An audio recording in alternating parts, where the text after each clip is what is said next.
the challenges we experience in the monitoring, the implementation of the rights of the child to identity are quite numerous, although it looks very simple actually to register the mere fact that a child is born. This is what the birth registration of birth actually means, to put into the register the mere fact, and this makes this fact as a legal fact with all the legal consequences, implications on the child. So what are the difficulties? Actually, difficulties come from various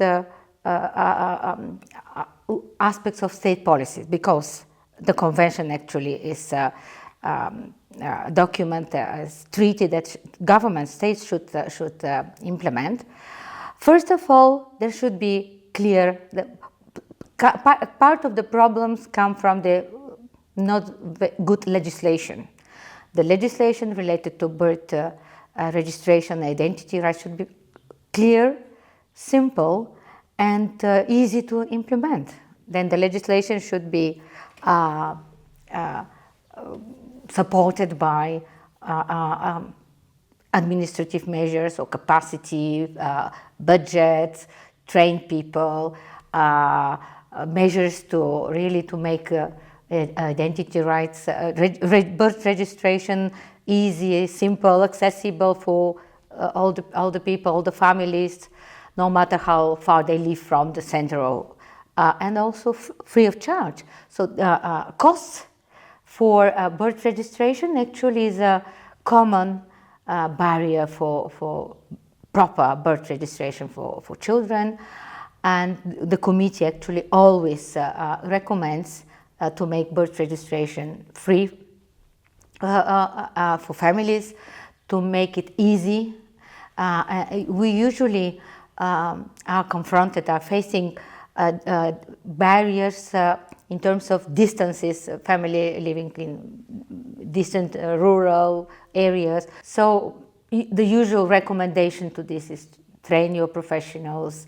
Also, public, parents, families should know about the value of birth registration of their children.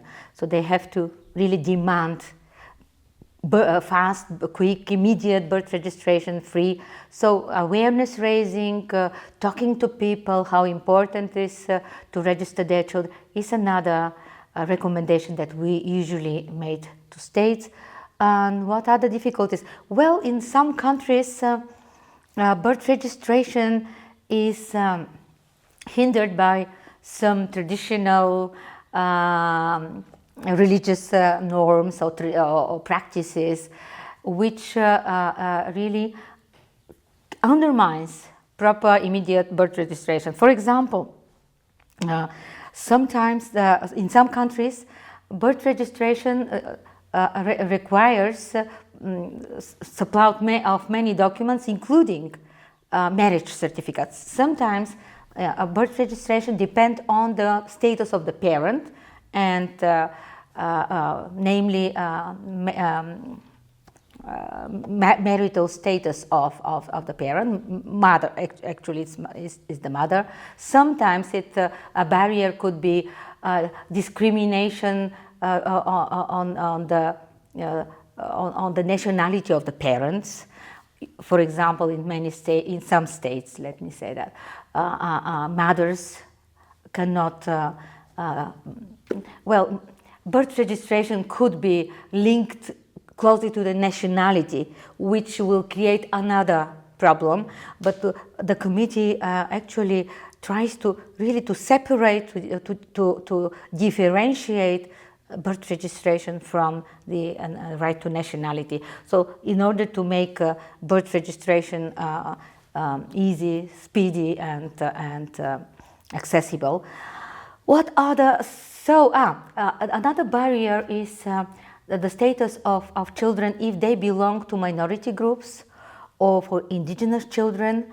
We have examples that I could mention in Djibouti. nomadic children belonging to nomadic families have quite a few barriers for birth registration. In Australia, Aboriginal children. In Canada, Indigenous children. These issues are always taken very seriously by the committee, and we provide specific recommendations. Recently, children of same-sex couples also may have barriers for their registration. This is another issue, and we had this difficulty with Greece recently, but Greece improved they just adopted a new legislation on that.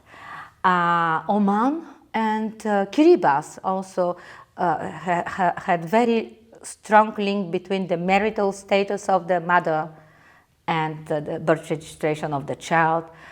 So this we consider as discrimination. We usually, with these states, we have long discussions and trying to understand and to persuade, and this is reflected then in the concluding observations. What are the solutions to these challenges or barriers or difficulties?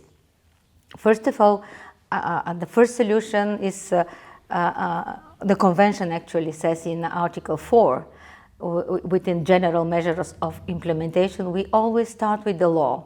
The law should be good, should be non-discriminatory, should consider actually the best interest of the child as a primary consideration, and the law should be known by the administration. So there should be the law should be for the proper implementation of the law. We need additional measures such as capacity building, budget allocation, financial resources, depending on the country profile. Probably if this is a big country, we could speak about mobile teams to reach out the distant populations, training of medical personnel, because sometimes it's we recommend the birth registration to be done by the health by doctors if the child is born in a hospital or medical institution. So we link this birth registration with the health, with the childbirth, with the obligations of the health personnel. Sometimes it could be the educational institutions. If the child does not have birth certificate, so access to education could be conditional on the provision of birth certificate. So educational authorities actually could do birth registration. Awareness raising of parents, I said, is very important, not only of parents, but also of the whole administration, judiciary, about the value of birth registration for the child. It's a child's right, but also for the whole community, for the state, because birth registration provides the avenue for children to be included in all the systems, health, education, social protection, and then the child will become, when adult, a contributing person to this society. So it's in the interests of the state, of the society to really to provide proper, quick, free birth registration for all children born in the territory of, no matter of the nationality of parents or marital status or other conditions.